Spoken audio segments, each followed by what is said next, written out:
Hello, xin chào cả nhà khỏe không? Bữa nay Hạnh đi chợ đó cả nhà. Hạnh mua mực, Hạnh mua cũng khoảng 2 kg mực cả nhà. Thì Hạnh mua về đó, Hạnh lấy một mớ, Hạnh xào cộng mớ, Hạnh dùng thịt Hạnh chiên ha. Thì để Hạnh tên lại cả nhà thì xào mực với mình làm có gì nha cả nhà ha. Hello cả nhà. Thì tại vì mình chiên á cho nên Hạnh không có mua một bự quá thì nó dày quá nó không ngon. Mình mua cỡ này là vừa nha cả nhà, mình mua cỡ này là vừa ha. Thì Hạnh mua thì Hạnh lấy một phần nữa thì Hạnh dồn thịt đây. Hạnh có mua thịt đây thì Hạnh mà mực á thì Hạnh xào thì có dưa leo nè, cà chua này ở nhà trồng nha cả nhà. Hành này cũng ở nhà Hạnh trồng luôn nha, nó tốt lắm cả nhà ơi nè, cả nhà thấy không? Rồi rau cần này cũng ở nhà Hạnh trồng luôn nha. Thì bây giờ mực thì mình xào có dưa leo với cà chua với những cái gia vị này thôi, tỏi của Hạnh. Thì cái thịt thì mình cũng lấy ra của Hành với cái tỏi này mình dồn mình ướp hết cả nhà ha. Thì bây giờ cả nhà đã theo chân Hạnh làm mực nha. Hello cả nhà, thì bây giờ mực mình đổ nước vô ha. Mình cho một phun muối nha. Mình vô đây cho mình rửa cho cái mực nó mất.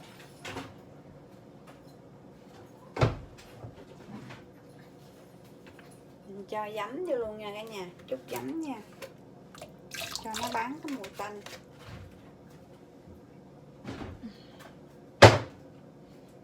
Rồi thì bây giờ mình rửa nha cả nhà. Cả nhà thấy không, rửa cái nước của mực cái nó đen này, cả nhà thấy không? Nó đen ghê.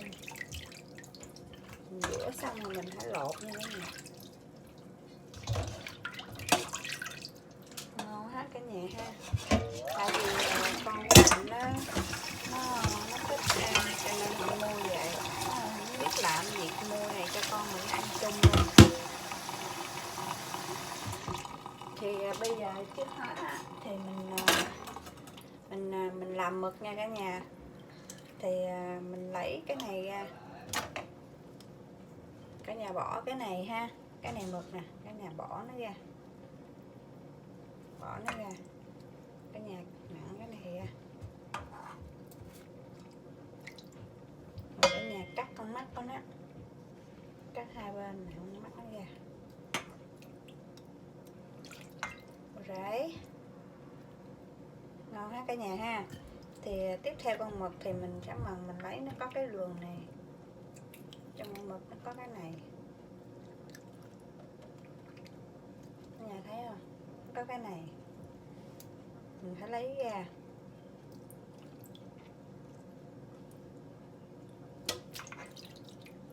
Rồi cả nhà lọc vỏ,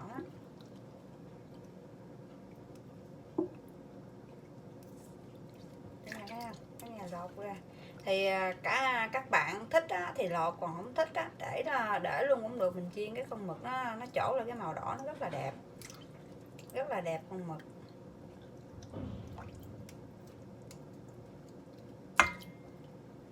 Ok vậy nha cả nhà ha. Thì để Hạnh làm xong mình cho chia sẻ cả nhà tiếp nha. Cả nhà ơi, mình còn mấy khúc nữa là xong rồi nè cả nhà ơi. Ăn cái này thì ngon lắm nhưng mà mần nó rất là lâu nha cả nhà. Tại vì mình mua, cả nhà biết không, mua nhỏ nhỏ vậy nè, ăn nó có ngon, chứ cả nhà mua bự quá ăn nó dai nhách à. Ăn cái rau này thì nó giòn lắm, nó ngon lắm. Hello cả nhà, thì dưa leo mình sắc lại vậy ha. Mình bỏ cái hộp nha, bỏ cái ruột đi, rồi mình xào nó ngon đấy không? Mình xào ngọt cái nó đổ cái ruột xuống á thì nó không ngon nha. Mình bỏ đi. Lâu lắm nha cả nhà, Hạnh qua Mỹ á, lâu lắm á, cả 10 năm mới ăn lại mà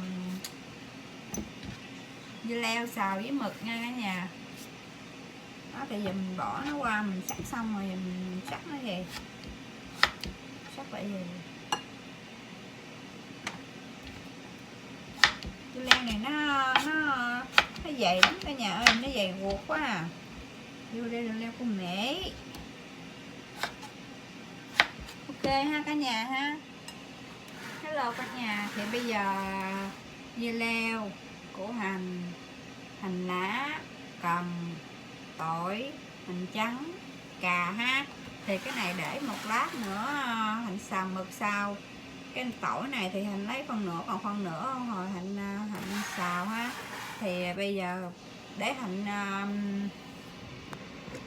bây giờ đó cả nhà, để hành làm mực thịt trước, rồi cái thịt mình làm bao nhiêu mà còn dư á thì mình để mình xào mực ha. Thì bây giờ để hạnh làm trước cái mực hạnh chiên nha. Hello cả nhà, thì bây giờ hạnh sẽ lấy thịt ra ha.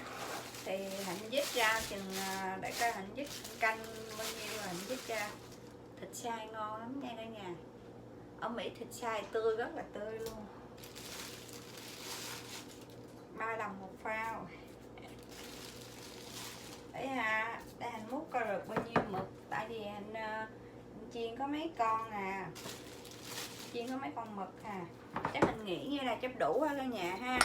Tại vì hành chiên có chừng 10 mấy con à. Tại vì mấy con mực kia nó có trứng á, cho nên mình không có lấy trứng ra để cho hồi mình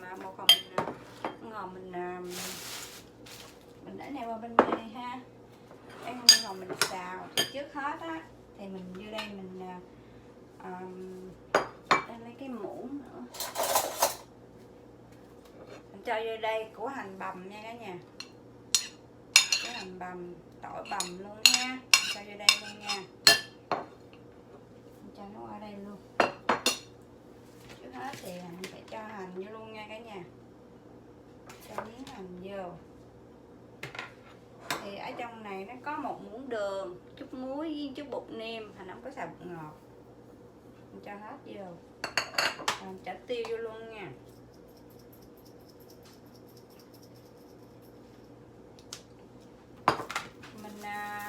Mình còn miếng hành cháy mình ăn cũng riêu còn nè, mình bỏ vô cho nó thơm nha cả nhà. Bỏ hết vô luôn, ăn cho nó rất là đậm đà luôn. Bây giờ về thì cái mình trộn lên rồi cái ngòn mình dùng vô mực nha cả nhà ha. Cả nhà ơi, làm còn con nữa là xong rồi nè. Bữa hổm mình mua con mực nó bự lắm, mình làm nó lẹ lắm cả nhà ơi. Mà con mực bự quá ăn cái con mực nó dai nhách à, nó không ngon. Đó, bây giờ còn một con nữa nè. Một con nữa là xong rồi nè. Cả nhà biết sao không? Mà lấy cái kéo hình cắt nó cho cái miệng nó rộng ra mới nhét cái muỗng vô được. Oh my god. Nhà thấy không? Ăn thì nó lẹ mà làm rất là lâu á. Rồi ơi.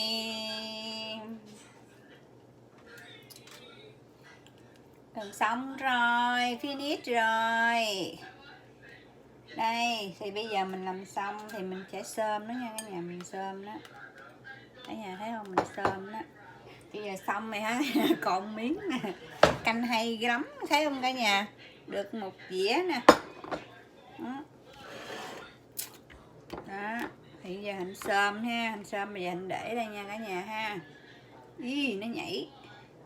Rồi, bây giờ hành để đây chút xíu nữa rồi hành sẽ chiên nha. Hello cả nhà, thì bây giờ Hạnh sẽ pha một chút nước để mà mình xào mực ha. Thì bây giờ Hạnh để Hạnh ấy xuống cho cả nhà cùng xem ha. Thì Hạnh xào mực thì Hạnh dùng ở đây có một muỗng tới muỗng đường với nửa muỗng bột nêm ha, Hạnh cho vô hết cái tô ha. Trước đó thì Hạnh cho chút tiêu luôn. Rồi anh cho một muỗng rưỡi dầu hào nha cả nhà. Anh cho một muỗng rưỡi hoặc một muỗng cũng được. Anh cho một muỗng thôi. Muỗng dầu hào. Rồi mình sẽ cho một chút nước tương nha cả nhà. Một muỗng nước tương nha. Đây, một muỗng nước tương luôn.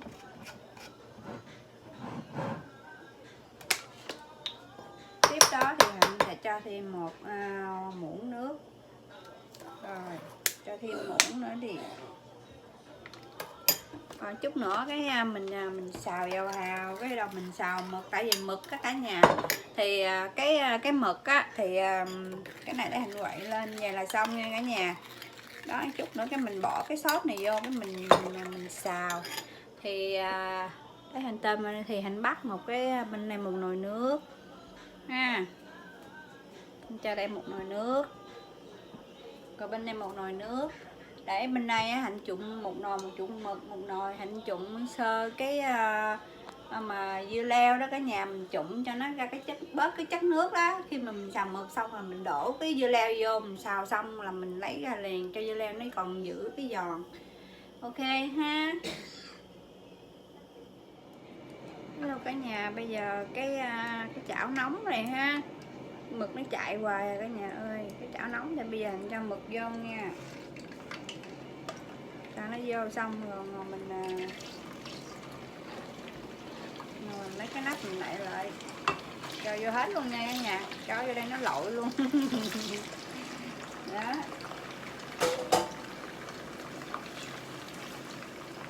Thì bây giờ tiếp theo mình mắc cái chảo bên này, mình sẽ xào mực luôn nha cả nhà.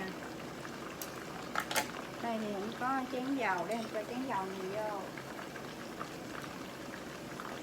Cái dầu này tại vì cái dầu mình thắng tỏi đó mình nó thơm, cho nên để mình xào đồ. Con này để mình chiên.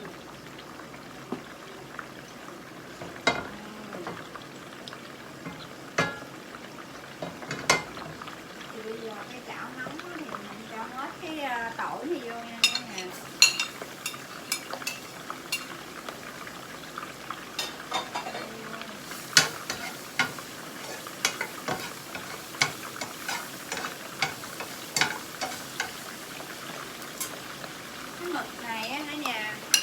Hạnh có ướp một chút đường với tỏi với tiêu với chút bột nêm ở đây nha cả nhà, cho nó ngấm nha cả nhà.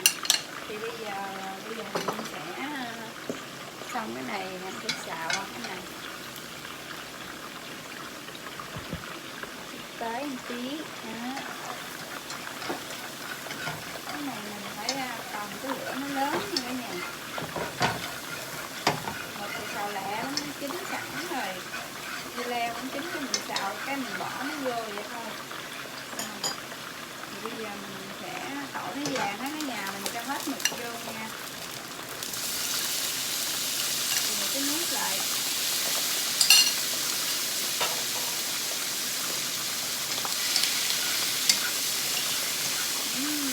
Ngon cả nhà, một cái trứng rất là ngon.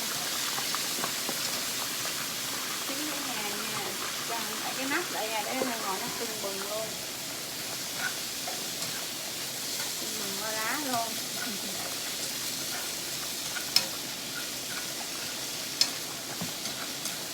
Cả nhà thấy không, cái trứng mực nè.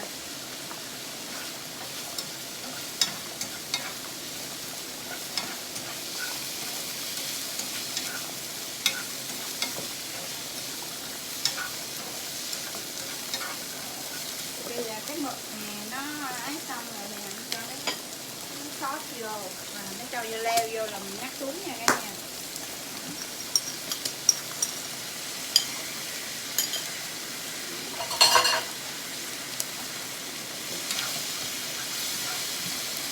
Thơm lắm cả nhà ơi, tại vì mình xào cái này mình dùng cái dầu hào đó với nước tương á, cho nên nó thơm lắm, thơm mà nó ngon lắm.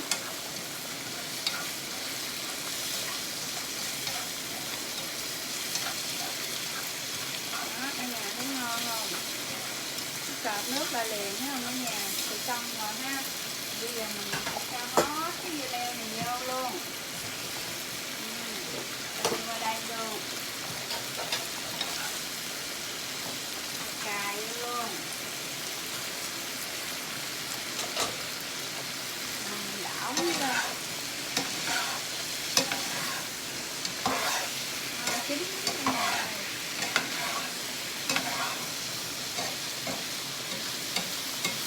Mình để qua đây làm cho cả nhà xem nha. Ngon lắm cả nhà ơi. Ngon cà, hay cà ở nhà trồng đó cả nhà, cho nên mình không biết làm gì ăn cho hết. Chỉ hôm qua thì mình nấu bên kia nấu riêu rồi còn mớ, bây giờ thì mình nấu qua cái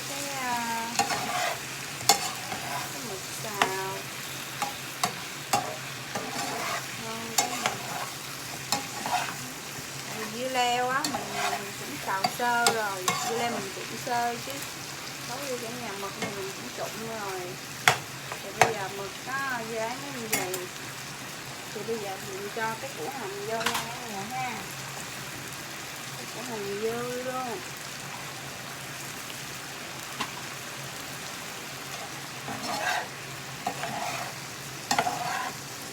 Cả nhà thấy không, con mực đó nè, nó to nè.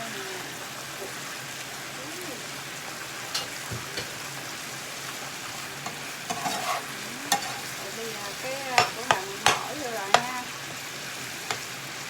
bỏ hết cái hành là cũng ngon luôn, tình luôn. Cả nhà lá dường, cả nhà lá dường, lá dường cả nhà ơi.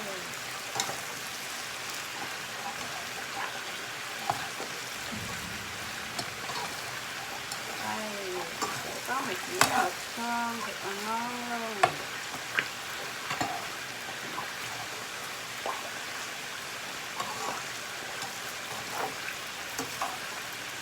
Ngon quá nè, quá chừng thơm luôn, nó thơm cái nước tương á cả nhà, nước tương với dầu hào á, quá chừng thơm.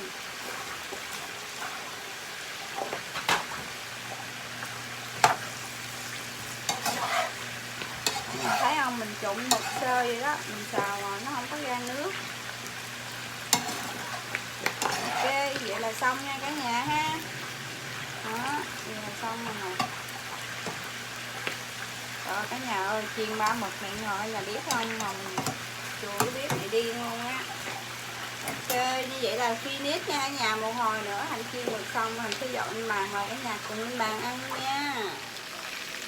Hello cả nhà, mực bây giờ nó trổ màu, nó miếng vàng rồi nè cả nhà, xíu nữa là chín rồi nè. Vừa quá chừng luôn cả nhà ơi, nó bung cái này quá trời cái biết rồi.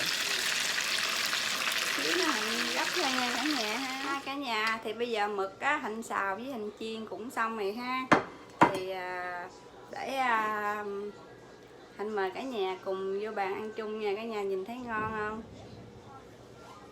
Yeah.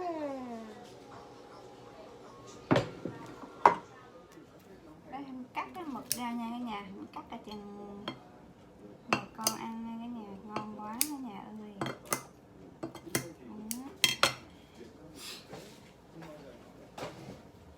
Ok, Hạnh mời cả nhà cùng vô bàn ăn chung với Hạnh nha. Thì bây giờ ăn cái rau mực.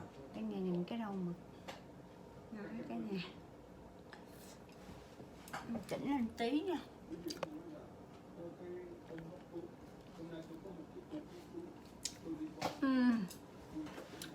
Rất là ngon cả nhà ơi.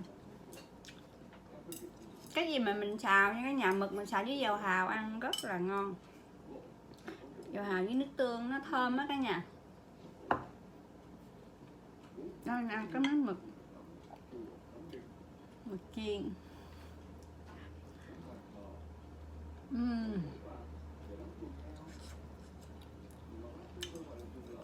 Nó mặn mặn ngon quá cả nhà ơi. Mà cái nhà cùng đi ăn chung Hạnh nha.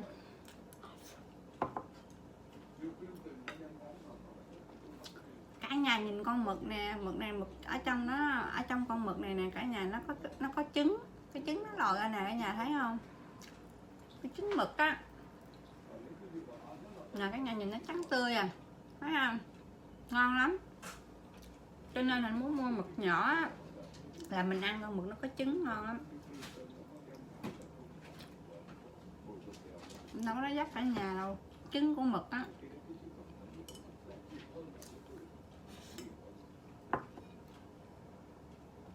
chừng ngon cả nhà, chấm với nước tương cay, ớt cay nữa ăn. Dưa leo về chín tới luôn. Ăn còn giòn nữa nè.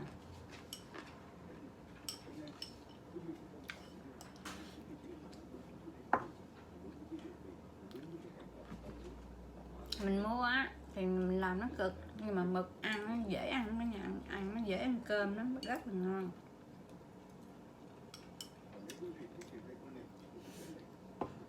Ngon quá.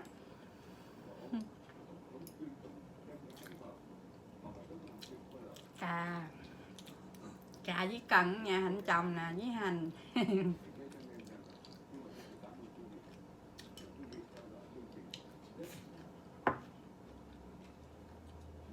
Anh ăn miếng mực nữa nha cả nhà,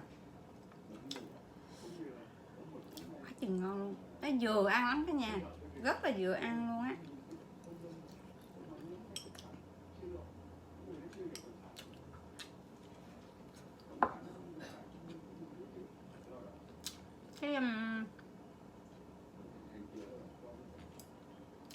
Cái da mực á, nó mỏng, nó không có dày cả nhà, nó mỏng, nó không có dày. Cả chút chút nữa nè.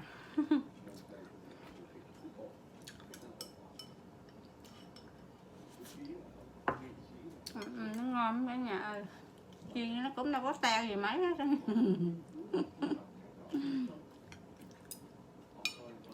Thôi video này Hạnh cũng kết thúc. Hạnh cũng cảm ơn cả nhà đã xem video của Hạnh. Hạnh cũng cảm ơn cả nhà. Nếu cả nhà xem video Hạnh, cả nhà nhớ ủng hộ và chia sẻ cho Hạnh nha. Ok, bye bye. Hạnh sẽ hẹn cái video tiếp theo.